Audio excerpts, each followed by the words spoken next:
hai, salam sejahtera semua. Okey, pada video kali ini aku akan tunjukkan kepada hampa cara untuk kita duplicate live di TikTok. Okey, macam mana caranya?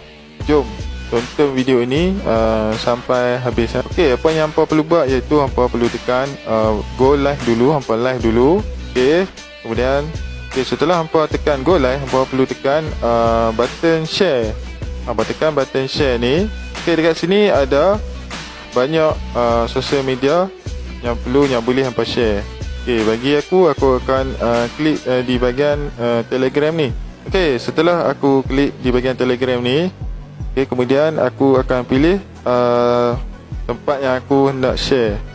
Okey, kemudian aku telah share dekat sini, dekat my TikTok. Okey, di bahagian ni hampa perlu ada 2 biji handset untuk kita buat duplicate. Okey, lepas tu hampa buka handset satu lagi. Okay, ni hampa perlu flip kamera. Okay, hampa buka telefon satu lagi, kemudian hampa pergi ke Telegram. Contoh macam aku paste link dekat Telegram, kemudian aku akan masuk ke dalam grup yang aku paste tu. Okay, setelah itu okay, aku akan buka link yang telah aku paste di dalam grup Telegram. Okay, dah siap. Okay, sekarang live TikTok duplicate sudah siap. Okay, selamat mencuba ya.